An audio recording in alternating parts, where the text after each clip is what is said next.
Oke, ini November, berarti bentar lagi masuk ke Desember. Desember itu eh, kelas Roto One Billion gue buka ya. Jadi Roto One Billion itu cuma dibuka setahun dua kali. Bulan 5 pendaftaran dan bulan 12 pendaftaran. Jadi nanti startnya di bulan satu gitu. Jadi ada sedikit hal yang perlu gue jelasin di Roto One Billion buat kalian nanti yang baru mau masuk gitu ya. Nah, apa sih Road to One Billion itu program seperti apa sih gitu? Apakah sama seperti soft school gitu? Gua akan jelasin di sini. Jadi eh, Road to One Billion itu muncul karena gue lihat banyak orang-orang itu susah banget nyari cuan di market gitu ya. Jadi gue mencari memikirkan apa cara paling mudah untuk kalian bisa ngerasain cuan di market tanpa harus pusing. Gitu. Biasanya kan pemula itu takut banget banyak orang tuh bilang ya, trading saham, invest saham tuh pasti rugi. Nah, kita akan buktikan apakah Road to One Billion itu akan buat kalian rugi, gitu ya.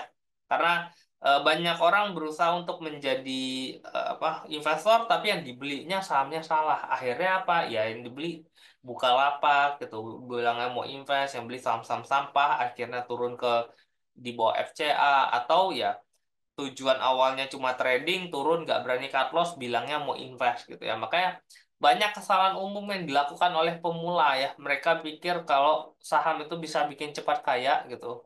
Bisa kalau hoki ya. Dan tidak semua orang tuh bisa muncul hokinya gitu. Terus ngejar fast trade, cuannya 2-3% sehari. Namun tidak semua orang tuh bisa selalu konsisten ya. Mungkin hari ini kalian dapat 2%, besok minusnya 5%. Mungkin dapatnya 3%, besok minusnya 7%. Ya. Nah, eh, terus tidak memiliki saham yang bisa di hold sampai 100% atau sampai benar-benar naik banget gitu ya. Jadi orang-orang tuh bingung, wah, kalau gua hold, naik, terus nanti turun lagi. Akhirnya rugi lagi. Gua jual, dia terbang lagi gitu ya. Nah, itu kesalahan-kesalahan basic yang dilakukan oleh para pemula gitu. Makanya gue munculin Road to One Billion itu untuk membantu orang-orang nih, lo ikutin ini harusnya lo bisa cuan dalam jangka panjang. At least kalian belajar bagaimana investasi jangka panjang itu tidak sama dengan investasi jangka pendek gitu. Karena kalau jangka pendek ya trading kalian harus ikutin saham-saham yang lagi hype. Contoh kayak INPC, kok INPC kalau nggak dibeli nggak cuan? Ya bener gitu. Contoh kayak kemarin BRMS, contoh kayak kemarin Pani misalnya. Nah yang lagi hype itu ya kalau kalian mau trading nggak bermain pada saham-saham yang lagi naik, lagi hijau gede-gedean kayak Raja ya kalian nggak akan profit gitu. Ya, kalau kalian tujuannya kok gue mau trading nih ya, mau scalping nih ya, apa yang lu beli? Gue beli MPMX deh. Nah, yo nggak gerak-gerak gitu loh. Gue beli BCA deh buat scalping. Ya, kalian mau ngambil persentase seberapa banyak? 0,5% gitu.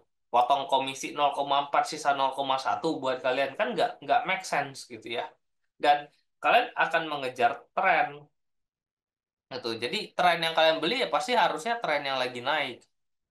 Gitu. Di mana tren yang lebih naik ini akan lebih tinggi resikonya gitu. Kenapa? Karena kalian nggak beli di harga yang murah, kalian belinya pasti di harga yang cukup tinggi. Kayak Raja, kayak INPC ya, mau trading ya mesti trading itu dulu, trading lain nggak bakalan dapat duit gitu. Ya kecuali nunggu ya, nunggu beda lagi gitu. Nah, kalau jangka pendek ya berarti mesti mesti gerak dan gerak itu biasanya sudah cukup tinggi.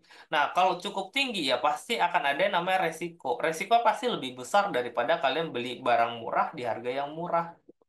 Contoh kayak kalian beli Bukalapak, gitu kalian beli SMRA gitu ya. Itu akan jauh lebih aman pasti di harga sekarang dibandingkan kalian beli saham-saham seperti INPC, seperti Pani gitu. Walaupun short term ya tetap cuan gitu. Tapi kan balik lagi nggak ada yang bisa menakar kapan titik tertinggi suatu saham ya. Nah, kalau jangka panjang cari perusahaan yang bagus, valuasinya murah sehingga kita berani hold sahamnya gitu. At least kita beli di harga yang lebih murah. Kok gue beli di harga murah terus dia turun lagi? Nggak apa-apa gitu loh. Short term dia tetap bisa turun, tapi ujungnya naik. Daripada short termnya dia naik, tapi ujungnya ke bawah. Itu lebih bahaya gitu. Ya. Apalagi yang di sini fundamentalnya jelek. Ya, kayak Arto lah. Arto ya naik waktu zaman Arto naik dari 5.000 naik ke 10.000 naik ke 15.000 naik ke 20.000. Ya kalau kalian nggak berani beli saham-saham seperti itu, kalian nggak dapat uang waktu itu. Banking nggak gerak kok gitu ya. Tapi kalau kalian mikir, oke, gua hold nih ya, bagus nih gitu. eh Ya udah, gua bisa hold buat jangka panjang. Di atas begini resiko pasti lebih besar. Itu, dan sekarang turun kayak berapa harganya? 2000-an, 2000-an kan? Ya, jadi ya better waktu zaman itu kalau konsepnya jangka panjang ya udah deh, gue nggak usah ikut Arto nggak apa-apa, nggak cuan di Arto nggak apa-apa, short term gue nggak cuan, tapi gue pegangnya mungkin banking aja deh, gue beli BRI aja waktu zaman itu BRI cuma 4.500. Ya kan waktu zaman-zaman Arto lagi kenceng-kenceng kan banking nggak gerak tuh, banking masih murah gitu. Ya Artonya naik duluan gitu, profit duluan di Arto, tapi yang tidak mengerti trading jangka pendek itu nggak bisa di hold karena fundamentalnya mungkin sudah terlalu mahal, hold ya drop. Gue mending megang BRI, hold naik dulu sampai ke 8.000-an. Even sekarang turun ke 4.200 pun ya hanya balik, ya rugi-rugi dikit lah palingan gitu ya. Jadi at least masuknya di harga yang murah, dan kalian harga 4.200 pun ya udahlah nanggung, gue yakin juga nanti pasti akan naik lagi kan, mikirnya masih bisa seperti itu. Tapi kalau kayak Arto ini mau nunggu sampai kapan balik ke 20.000 ya. Jadi pasti akan cari barang-barang murah ya dengan resiko yang lebih rendah gitu. BRI Telkom di harga sekarang apa sudah murah? Sebenarnya gini, murah dan mahal itu ada, selalu akan ada adjustment-nya gitu. Kita bisa bilang sekarang murah, tapi ternyata kalau kinerjanya jelek, kalau memang fundamentalnya tiba-tiba berubah gitu, dia bisa jadi saat ini gue bilang murah, besok bisa jadi dia nggak murah gitu. Jadi makanya agak sedikit susah kalau gue ngomongin barang-barang invest. Karena bisa jadi apa yang kalian lihat dengan apa yang aku lihat itu beda. Apalagi kalau kalian tuh masih belum tahu ilmunya, belum tahu apa yang perlu diperhatikan, belum tahu apa yang perlu dicek gitu ya. Makanya agak sedikit susah kalau lu bilang, oke kok ini buat invest murah nggak?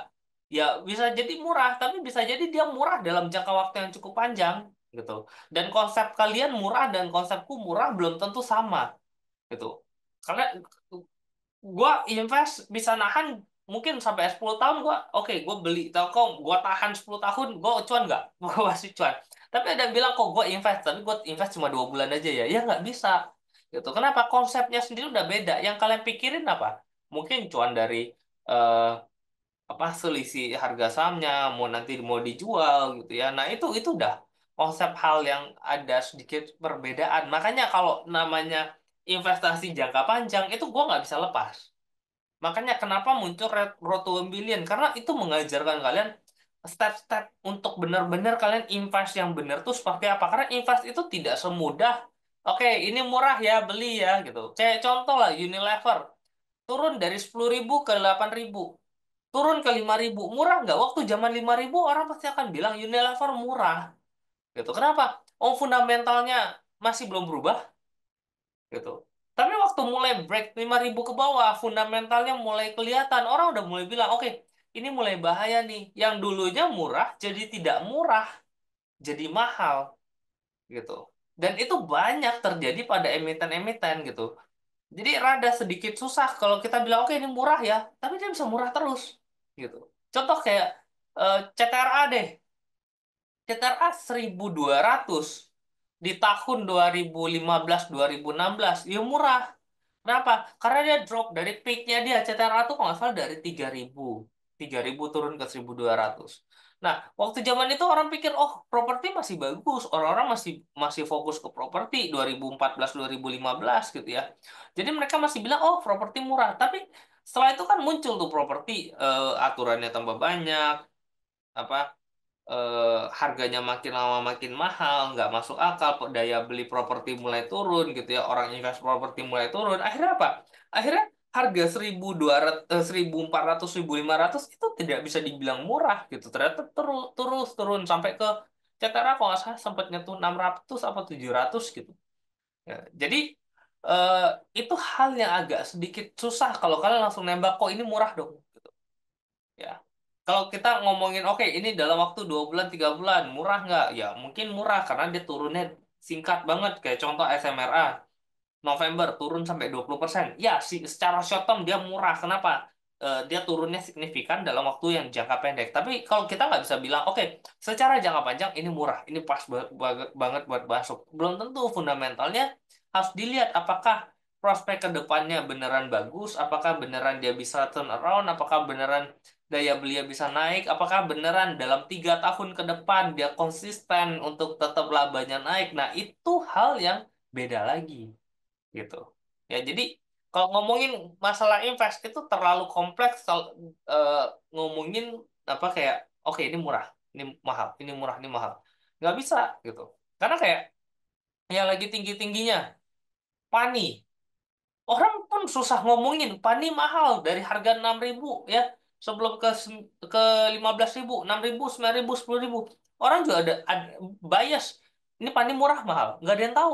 Dibilang mahal naik terus gitu. Kenapa? Ya karena mungkin ada project-project yang belum masuk, ada prospek-prospek yang masih ini masih oke gitu. Cuma menurutku mungkin ya ada hal-hal yang harus dilihat kan, datain mana, perbandingan asetnya berapa, asetnya bisa naik berapa banyak gitu, bandingin sama aset-aset yang lain gitu. Nah itu terlalu kompleks gitu. Makanya itu harus dipelajarin. Nggak bisa kita, oh kok kan investasi jangka panjang gampang ya silahkan coba gitu. Ya. Nah, perusahaan yang bagus tidak akan dibiarkan murah dalam jangka waktu panjang. Yang gue selalu tekanin tuh ini.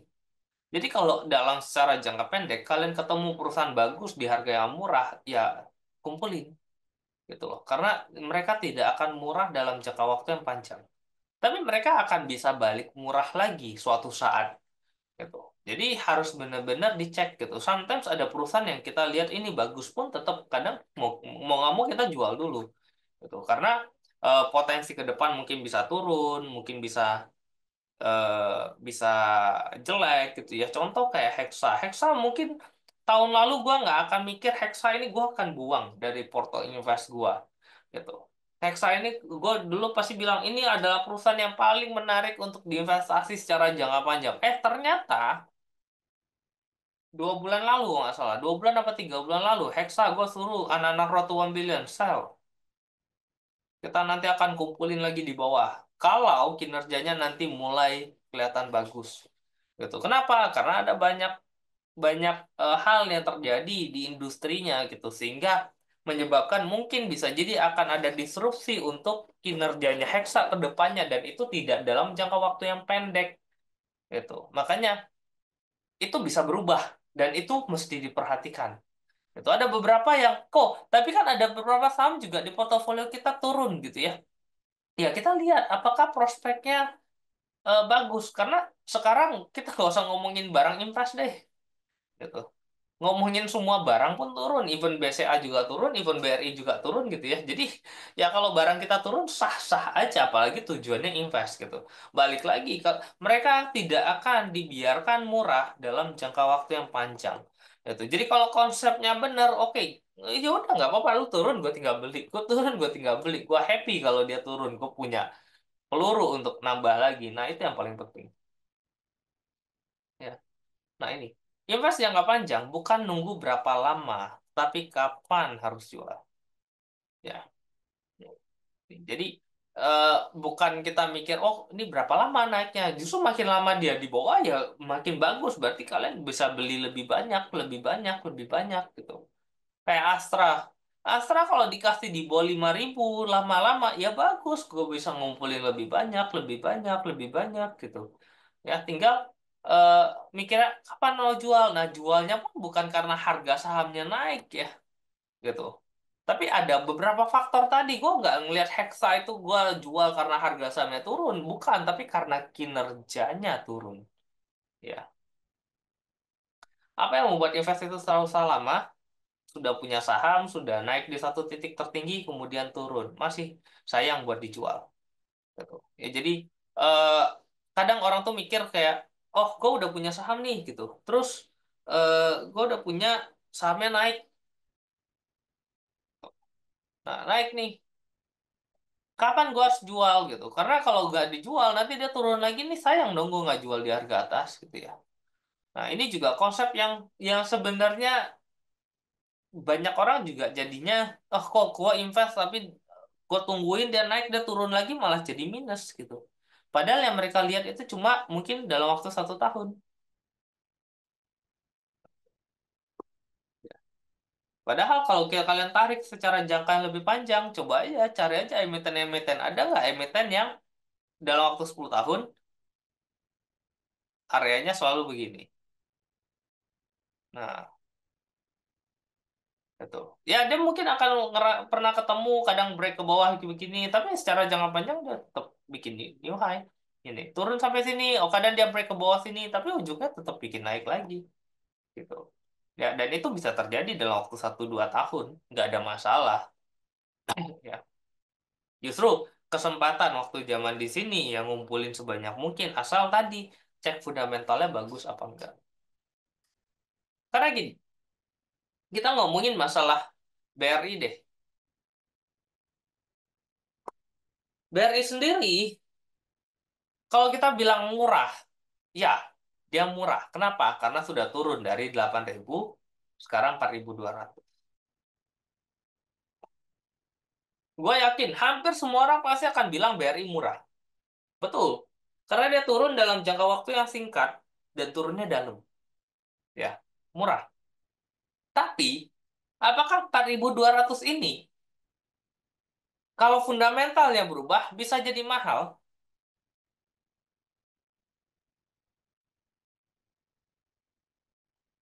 Tanyanya itu.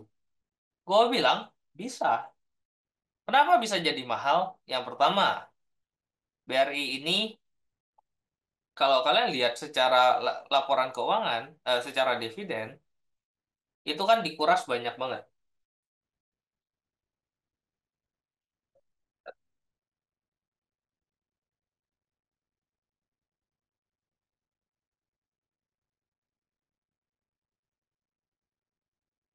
Aku buka datanya.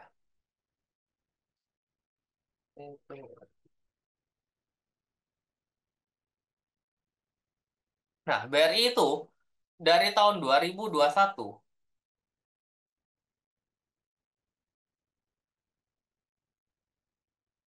2021 sampai 2023, ya, itu DPR-nya itu di atas 80%. Artinya, dia bagi dividen balikin ke pemerintah itu gede sekali. Sisa uangnya itu 20%. Ya, uang 20% ini masuk kemana? Ke equity. Equity atau ke cash. Ya, di mana uang cash ini akan diputar lagi untuk kasih apa? Kasih kredit ke orang-orang. Ya, jadi kalau kita ngomongin perusahaannya menarik nggak? Ya menarik, cuma masalahnya berarti kreditnya dia itu terbatas. Gitu. Karena cashnya dia masuk ke perusahaan itu lagi untuk diputar lagi uangnya, ya semakin kecil. Gitu. Jadi dia tetap bertumbuh, cuma dia nggak maksimal gitu. Ya, dibandingin dengan BBCA. BBCA dia ngasih dividen itu masih di area 60-an persen, 62 sampai 68. Itu pun tahun 2022 2023. Sebelumnya itu di bawah 50%. Gitu. Jadi setengah atau di sini sekitar 30-an persen masuk sebagai cashnya mereka untuk di apa dikasih kredit lagi ke orang-orang di mana berarti dari sini aja kita bisa lihat oh BCA punya cash reserve lebih besar sehingga dia kasih kredit kepada orang-orang bisa semakin banyak dibandingkan dengan BRI gitu artinya pertumbuhan laba BCA pasti akan lebih tinggi daripada pertumbuhan laba dari BRI gitu pertama di situ yang kedua oke, penghapusan kredit macet. Menguntungkan nggak? Ya, secara jangka pendek mungkin jelek gitu. Secara jangka panjang ya mungkin lebih bagus karena kredit macetnya hilang, pencadangan terhadap kredit macet yang harus dibayarkan itu jadinya bisa ditarik lagi gitu. Ya. Jadi bukunya juga jadi bagus. Cuma kan balik lagi itu memang pendapatan yang ya lu ada dicatat juga nggak dapat apa-apa, lu ilangin juga nggak dapat apa-apa gitu loh, sama aja gitu. Jadi ya secara buku kelihatannya jelek, cuma nggak ada isu dengan itu. Ya. Yang ketiga, eh anggaplah kayak BRI, Bank Banking. Tahun depan, Sri Mulyani masih jadi Menteri Keuangan. Sebelum turun Sri Mulyani, tahun lalu, itu Sri Mulyani sempat nyentil banking. NIM perbankan itu tinggi ya. Nah, targetnya adalah menurunkan NIM. Karena NIM perbankan Indonesia itu tertinggi seluruh dunia. Jadi yang punya bank di Indonesia tuh kaya raya gitu. Kenapa? Karena NIM-nya besar. Ya, kasih deposito cuma 3%, gitu. Kasih kredit, bunga kredit bisa 12%. Nah, ini selisihnya tuh gede gitu. Makanya yang diturunin apa? Bunga kreditnya mungkin turunin jadi 9%. Nah, deposito tetap 3%. Jadi NIM ini jadi lebih kecil selisihnya. Ini ngaruhnya kemana? Ke nanti laba bersih. Nah, kalau ini faktor-faktor ini terjadi, maka 4.200 BRI bisa jadi ini adalah fair value, bukan under value lagi, gitu. Jadi mungkin saat ini 4.200 under value, yes, murah, tapi harus diperhatikan apakah next itu yang kita nggak tahu, mereka lebih tahu, udah ada ancang-ancang ke arah sana, gitu. Kayak Telkom 2.700, apakah Telkom bisa akan balik lagi ke area 4.500? Gue bilang ini untuk balik ke sini butuh waktu mungkin 5 tahun lagi. Dengan catatan kinerjanya benar-benar bisa naik. Karena gua rasa Telkom dalam waktu 2 sampai 3 tahun kinerjanya bakal turun. Kenapa? Ada banyak hal gitu loh. Nah, mungkin orang lihat, oke, sekarang 2.700, 2.500 murah. Yes, short term dia murah karena turunnya signifikan sekali karena market lagi jelek. Ya, dia bisa naik balik ke 3.300, mungkin bisa. Tapi di atas itu bisa nggak? Belum tentu. Gitu. Ada faktor-faktor yang harus diperhatikan, ada faktor yang harus dianalisa. Nah, itu yang kita bikin di Road to 1 Billion. Itu yang kita cek di Road to 1 Billion. Oke?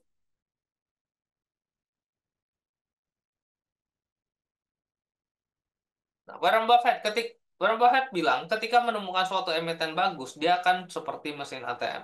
Gitu. Jadi memang kalau ketemu emiten yang bagus banget, ya ini adalah mesin ATM ya. Jadi kayak Adaro ini mesin ATM-nya gua nih. Ya, gua beli waktu di area 1.100, waktu zaman-zaman COVID gitu ya. Terus sekarang itu nyetak dividen itu ke gua sekitar 40% per tahun. Nah, ini dapat 1.300 gitu ya. Berarti kan dapat 100 berapa? 100% plus plus lah ya dividennya tahun ini gitu. Dan ya ini udah nggak perlu dijual lagi gitu. Jadi udah emiten yang ya kasih gua duit gratis gitu ya tiap tiap tahun. Nah, ya ada banyak juga emiten-emiten yang seperti ini gitu kayak ADMF itu udah rutin bagi dividen tuh udah nggak usah pusing gitu. Beli di harga 5.000 waktu zaman COVID gitu ya. Sekarang udah harga samanya kemarin sempat 14.000 tiap tahun bagi dividen 20% dan itu terus naik gitu ya. Itu udah kayak mesin ATM gitu. Nah, kita tuh harus ada emiten-emiten yang begitu. Kok kenapa Roto 1 Billion kita nggak masuk ada AMF gitu? Ya udah tinggi, nggak menarik gitu. Ngapain kita masuk barang-barang yang tinggi gitu. Jadi tetap kita akan nyari emiten-emiten yang murah, yang ngasih kita dividen. Ada kok, banyak kok emiten-emiten di portofolio kita yang rutin, stabil, baginya bagus gitu. Tiap tahun oke. Tinggal tunggu harga sahamnya naik doang jadi porto hijau. Kalau enggak juga ya tetap aja dapat segitu kan enak. Ya, dengan memegang emiten yang bagus, setiap tahun sudah rutin dapat dividen. Itu paling enak. Nah, kapan jual? Ya, ketika sudah tidak mencetak uang buat kita. Itu yang waktunya kita sell. Jadi kayak Hexa, oh Hexa udah jelek nih, oh, cetak duitnya sudah tidak besar. Udah, waktunya kita keluar. Well, ya, makanya dan kalian juga harus tahu apa yang kalian beli untuk jangka panjang. Gitu. Karena investasi jangka panjang bukan asal beli lalu nunggu ya. Nah, banyak orang berpikiran, oke, gue mau investasi jangka panjang. Yang dibeli Waskita, yang dibeli Wika gitu, di mana ya secara konsep udah nggak benar-benar nggak menarik gitu. Jadi even sektoralnya aja, sektor yang namanya sektor infrastruktur ya, terutama infrastruktur yang pembangunan seperti ini benar-benar tidak layak invest gitu. Kenapa? Ya ada banyak hal. Nah itu aku nggak perlu jabarin di sini. Ya. Apa alasan ketika kamu jual? Kok dia udah naik 50% mau TP gitu? Itu bukan suatu alasan. Ya. Alasan jual itu ya karena ada hal fundamental yang terdapat di dalamnya gitu. Toh kita bukan mau trading, kita tuh invest gitu ya. Kalau trading, oke, gue cuan kok 2% jual ya silahkan. Kalau invest udah naik 50% pun sometimes kita nggak jual gitu. Karena kalau nggak kalian akan nyesel ketemu saham kayak WIM di mana kalian masuk harga mungkin harga cepet naik sampai ke 3.000 gitu. Ya, karena plus dividennya aja kemarin sempat di harga 120 ya. Ini juga lebih besar gitu. Ya. Dan kalau udah begini, kapan waktu jual nggak? Ya tinggal lihat apakah 3.000 ini benar-benar over value sehingga nanti EPS-nya bisa naik ke atas gitu ya. Mungkin PR-nya jadiin 10 berarti dia naiknya ke 300 gitu ya. EPS-nya. Nah, itu yang perlu diperhatikan. Mungkin nggak, memungkinkan nggak. Nah, itu yang mesti diprediksi gitu ya. Saat terbaik menjual sebuah saham adalah ketika kamu menemukan alasan faktor fundamental. Ya, bukan karena harga sahamnya sudah naik kok gue mau jual. Enggak. Kecuali tujuan kalian beli sahamnya, oke, gue akan beli harga 1.000, nanti dia naik 5%, gue akan jual. Oke, ini benar gitu. Tapi kalau kalian kok gue mau invest, ya udah, maka kalian tidak bisa melihat, oh harga sahamnya naik, gue mau jual. Nggak bisa. Ya, perbedaan utama mengenai keuntungan dan resiko antara trading dan invest. Trading, resiko kehilangan uang itu pasti ada. Tapi harusnya kalau kalian invest, kalian tuh nggak mikir, oke, gue akan cut loss gitu. Ya, karena yang kalian beli adalah perusahaan yang bagus di harga yang murah. Kalian cuma perlu nunggu harganya naik. Gitu. Kok kalau harganya nggak naik-naik, berarti kalian salah pilih. Perusahaannya tidak bagus dan perusahaannya tidak murah. Gitu. Kalau kalian pilihnya benar, perusahaan yang bagus dan murah, nanti dia pasti akan naik. Gitu. Ya. Nah, perusahaan yang sehat akan rutin memberikan dividen. Yang membuat harga saham itu naik laba bersih. Ya, jadi ketika kita berbicara pada, oke, gue mau invest, gitu ya, pada ujungnya harga saham itu pasti akan naik. Kenapa? Karena tujuan kita selalu mendapatkan dividen yang lebih besar. Dividen yang lebih besar itu didrive oleh laba bersih yang lebih besar. Jadi selalu cari perusahaan yang laba bersih dan bagi dividen. Ya. Nah, diversifikasi itu juga mesti dilakuin karena tidak mungkin kita itu invest tanpa ada diversifikasi. Anggaplah kalian punya uang 25 juta nih awal-awal, kalian bagi jadi 5 saham. A, B, C, D, E. Masing-masing kalian beli 5 juta.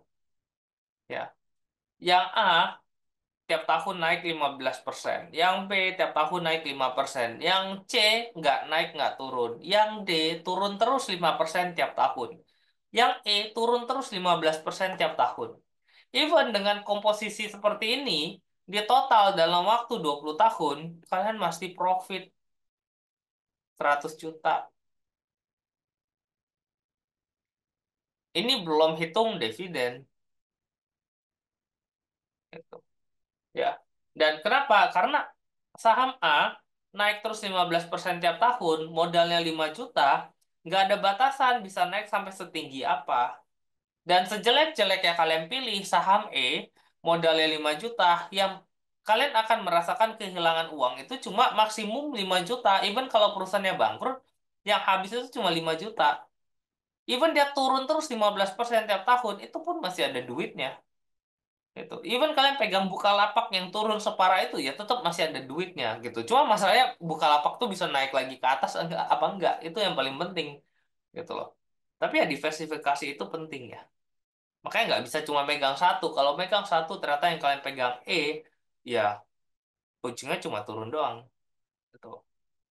Ya, kan kita juga harus ngecek, oke, A bagus, B bagus, C bagus, D bagus, E bagus. Ya, kayak tadi gue bilang, sahamnya kalian masuk di komposisi yang murah, ya, belum tentu dia akan murah selamanya. Bisa jadi, oh ternyata fundamentalnya berubah, gitu. Nokia, oh fundamentalnya berubah, tidak semenarik dulu lagi, gitu. Kodak, oh sudah tidak semenarik itu lagi, gitu.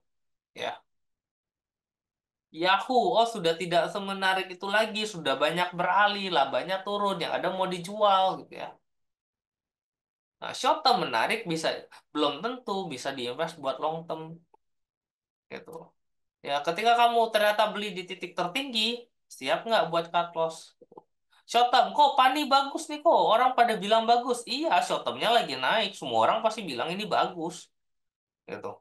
Tapi lu beli di 15.000, berani nggak? Akan bertanya itu, berani nggak? Gitu. Dan kalau kalian tujuannya invest, kata Kokris tadi, kalau invest nggak boleh cut loss, turun.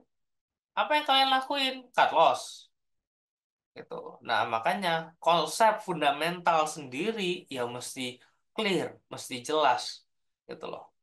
Ya, makanya Road to 1 billion harus ada kelasnya. Gue nggak bisa bilang, oke, ini gue murah beli gitu ya.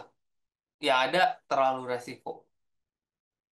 Minimal saldo berapa kok kelas ini? Gua sih tiap bulan masukin 5 juta ya untuk belanja ya. Jadi gue mau kasih tahu ke orang-orang kalau 5 juta aja tuh kalian udah bisa nabung. Dan kalau tabungannya kalian konsisten, ini tuh bakal berbuah nanti suatu saat gede banget gitu. Ya. Nah, terhadap suatu emiten harus punya view long termnya dulu. Ketika short termnya dikasih cuan cepat pun ya silahkan TP. Tapi kalau kalian fokusnya ke long term, ya udah kalian mau hold jangka panjang pun ya aman gitu loh. Short term-nya naik kalian mau jual ya terserah kalian gitu. Bukan kebalik ya. Short term-nya bagus tapi long term-nya jelek gitu. Kayak gue selalu bilang, brand itu akan turun, aman itu akan turun ya kan terbukti brandnya drop gitu ya. Ya orang lihat apa waktu brandnya naik dari 8.000 ke 12.000 semua happy ya silahkan happy karena viewku adalah view long term. Kalau aku lihat long termnya bisa naik ya udah aku beli gitu. Ternyata dia turun dulu nggak apa-apa karena view long termku akan naik gitu. Ternyata pas aku bilang oh ini long term bagus pas beli langsung naik ya udah bonus gitu. Tapi at least gua harus aman dulu. Gua harus lihat oke jangka panjangnya dia akan naik dulu itu dulu. Ya, kita boleh trading, tapi harus ada yang diinvest. Ya, karena ya kalian bisa perhatikan sendiri, ada banyak emiten-emiten di bursa itu, BCA gitu ya, itu naik terus gitu, BRI, Mandiri, MPMX gitu. Ada Hexa, ada INDF, ada ICBP, ada Mayora. Nah, tapi kan ini emiten-emiten besar. Ya, emiten-emiten besar ini kan kalian tidak bisa mengharapkan naik terlalu signifikan lagi, growth-nya nggak bisa setinggi itu lagi gitu. Mau nggak mau kalian cari apa? Cari jenis-jenis barang-barang seperti ini, tapi kondisi mereka dalam waktu 20 atau 30 tahun yang lalu. Gitu. Kenapa? Karena growth-nya cari yang kenceng naiknya. Gitu. Karena kalau growth-nya tidak tinggi, ya maka pertumbuhan portofolio kalian juga tidak akan tinggi. Gitu. Tapi ada resiko nggak? Pasti ada resiko gitu. Nah, resiko itu bagaimana cara mengecilkan? Itulah kita butuh analisa. Itulah kita butuh belajar buat cari tahu, oh ini barang murah, oh ini oke, oh ini perusahaannya bagus, oh Habis itu kalian jaga perusahaannya sesuai nggak sama dengan kinerjanya dia, gitu ya. Menabung dan mendapat keuntungan di kemudian hari dari kenaikan harga saham dan dividen. Invest itu harus berani averaging down. Makanya gue bilang kalau invest ini gue akan masukin uang 5 juta per bulan.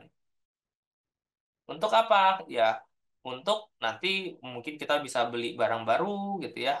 Mungkin untuk bisa averaging down gitu. Plus juga ketika nanti kalian udah nabung mungkin 2 tahun, 3 tahun, ada duit tambahan dari dividen.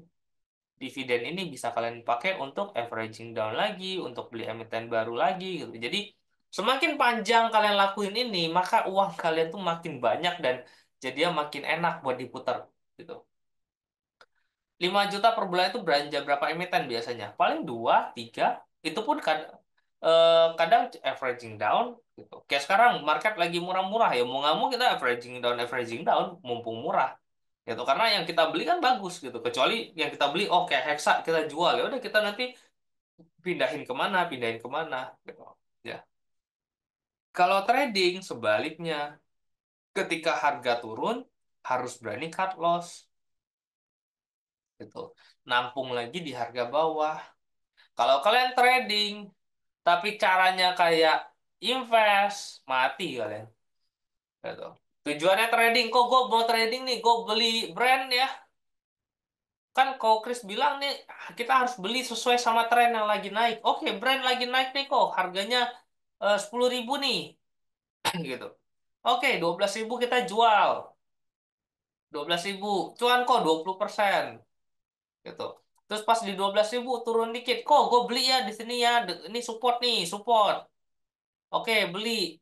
Harga 10.000. Cut loss-nya berapa? Cut loss-nya mungkin 9.000. Nah, break cut loss-nya 9.000, ya masih jual. Kalau kalian nggak jual, ya sekarang berapa? 7.000 ya? 7.000 apa 8.000? Gitu. Kalau kalian nggak jual lagi, oh bisa jadi ntar bisa sisa 4.000. Ya sisa 2.000 lagi. Gitu. Kok invest aja ya silahkan. Kalau memang kalian pasrah gitu, ya biasanya nggak bakal naik-naik lagi. Gitu. Emiten yang kecil berarti ya kok, bukan kayak BCA. Nggak ada, kita nggak beli kayak emiten BCA di portofolio. Gitu. Even kalaupun ada yang gede, berarti dia bener-bener murah. Gitu. Ya.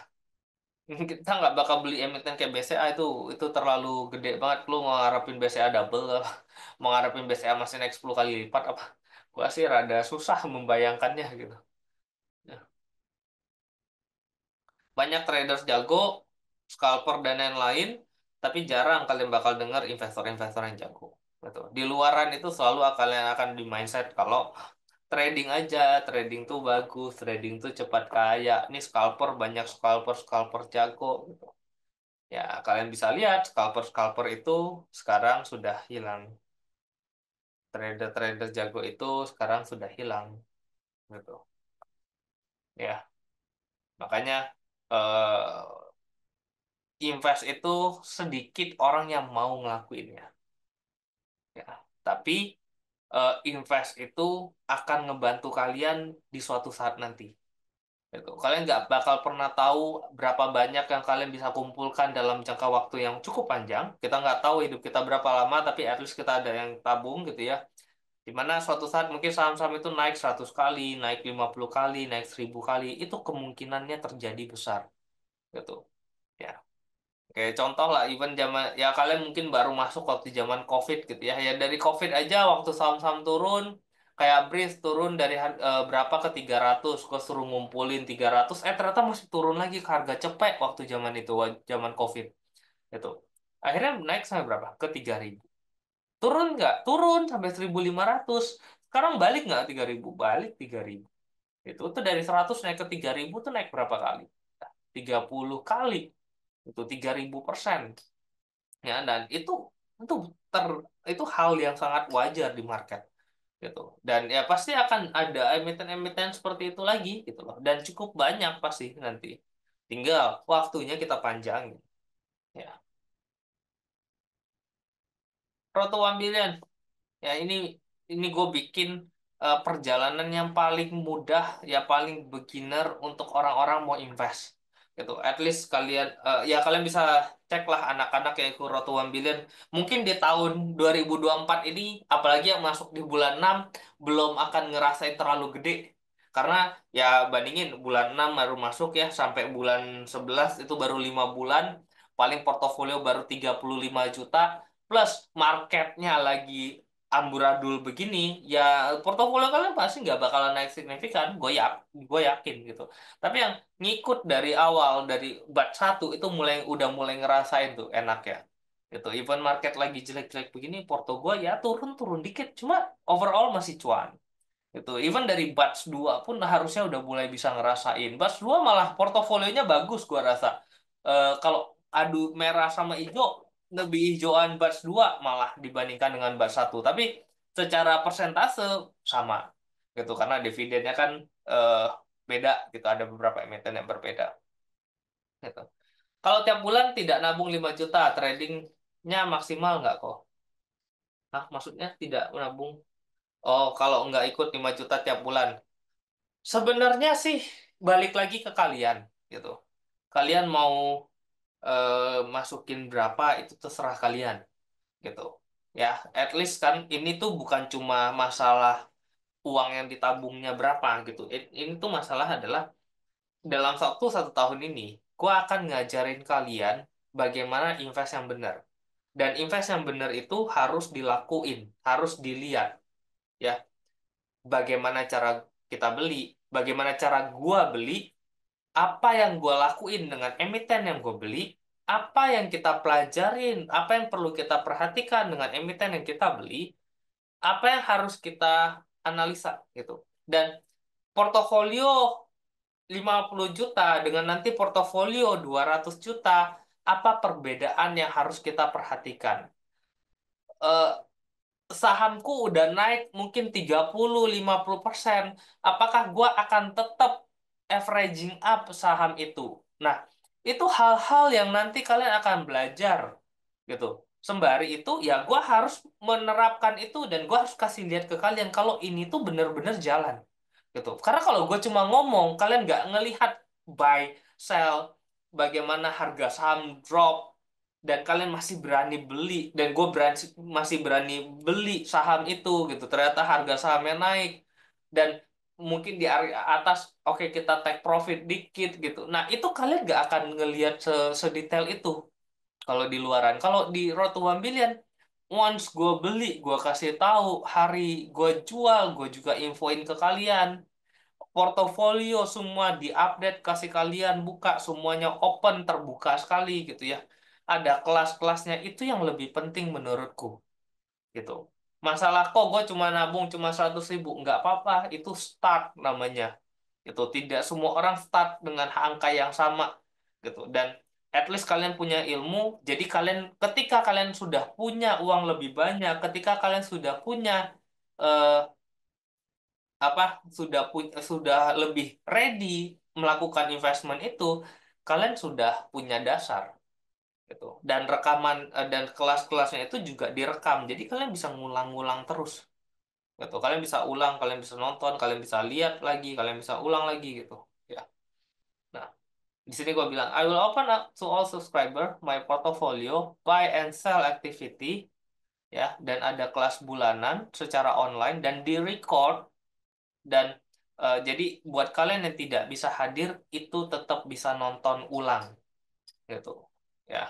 Dan itu khusus buat subscribernya Road to One Billion. Ya, kayak gini lah. Ya, nih Road to One Billion gitu ya, ISG. Oh, sorry. Nih portofolio kita ada belanja hari itu gitu ya, status match, saham apa aja, berapa lotnya gitu. Ini tiga saham gitu ya. Gitu. Terus portofolio diupdate gitu ke subscribernya. Nah ini gua nggak update ke yang terakhir gitu ya karena ya udah ada contoh gitu. Oke. Nah nanti akan ada kelas sebulan sekali terkait modal investasi, perhitungan nilai wajar, baca laporan keuangan, catatan kinerja, semua akan di share ke kalian gitu. Terus belakangan juga eh, kalian gua ajak, oke, yang mau belajar analisa juga ayo silahkan, ntar ada apa tambahin kita tambahin gitu ya, mau ikut mau nggak ikut nggak apa-apa gitu. Nah, RTOB ini nanti kita akan start pendaftaran di Desember ya, sekalian buat nanti yang anak-anak mau lanjut gitu. Itu ada dua tipe ya. Yang lanjut itu kalian bisa milih antara ini dan ini, tapi kalau yang baru cuma di sini. Yang baru itu Road to Mobilian kalian perlu bayar untuk tahun pertama itu 10 juta. Itu dapat 12 kelas, portofolio update, ada grup Telegram. Kalau kalian bingung kalian bisa tanya di grup gitu, kita bahas di grup gitu ya. Nah, kalau yang udah pernah ikut dan kalian mau perpanjang, kalian bisa milih yang channel cuma satu arah gitu ya. Jadi aktivitas jual beli, portofolio update itu akan diinfoin di situ. Tapi nggak ada grup dua arah, eh, nggak ada kelas bulanan. Jadi kelasnya ngambil ke rekaman yang tahun kalian ikut gitu ya. Dan oke, alumni itu jadi gini.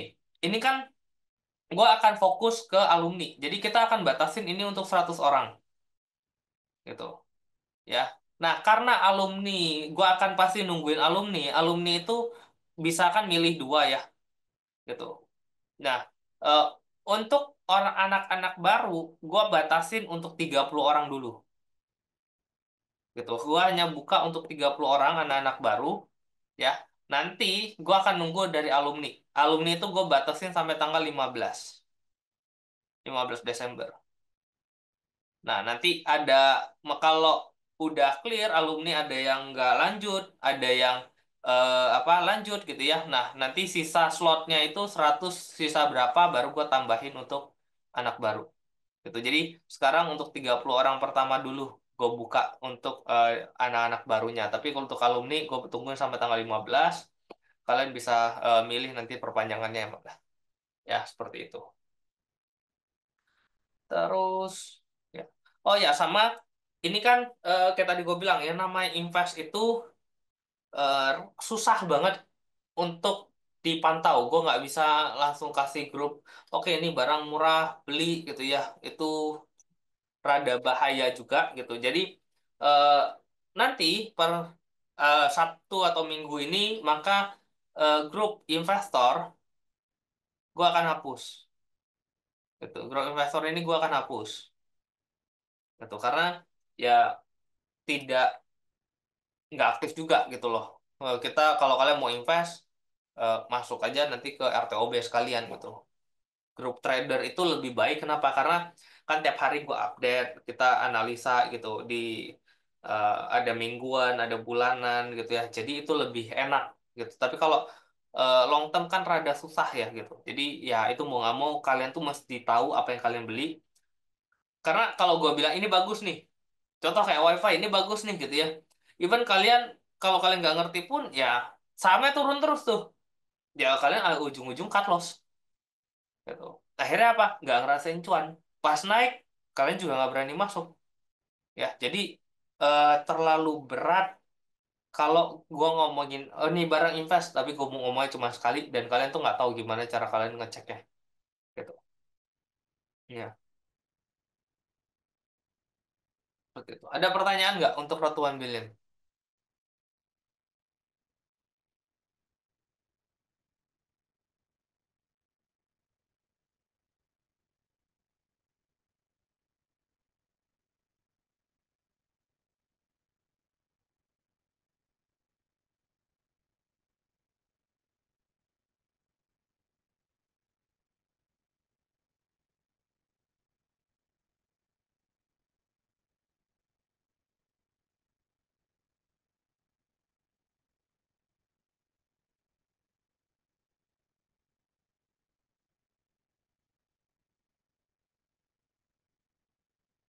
Untuk RTOB bulan Juni nggak perlu kan kalian berarti sampai ke Juni tahun depan 1 tahun. Ya, RTOB kalau kalian mau daftar itu bisa langsung ke Dina. Jadi once nanti kelas ini sudah close gitu, itu udah gue tadi udah ngomong ke Dina, ini udah bisa buat dibuka gitu. Kok bisa buka buat dua rekening buat RTOB bisa.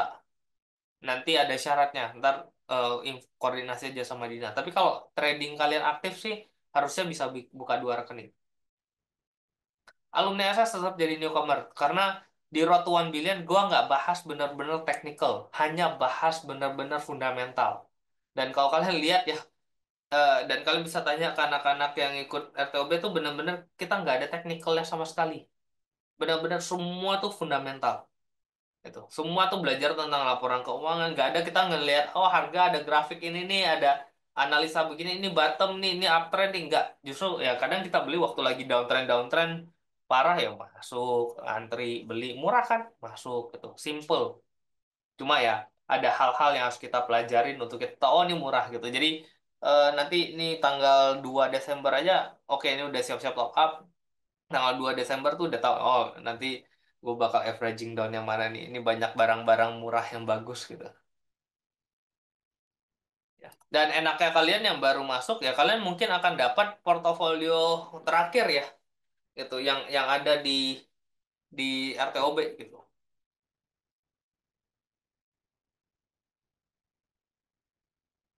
Oke, jadi setelah kelas ini maka RTOB kalian sudah bisa kontak ke Dina karena akan dibatasin untuk 30 orang aja untuk yang baru. Nanti baru setelah tanggal 15 alumni-alumni udah pada lanjut ketahuan berapa banyak baru kita buka lagi sisanya untuk newcomers ya. Oke, kalau nggak ada ya berarti kita tutup langsung langsung jalan untuk nanti di kelas Januari. Oke, segitu aja ya kelas kita hari ini untuk RTOB dan MMU. Sip, thank you semuanya yang udah ngikutin sampai akhir. Sampai jumpa di MMU bulan depan dan semoga cuan.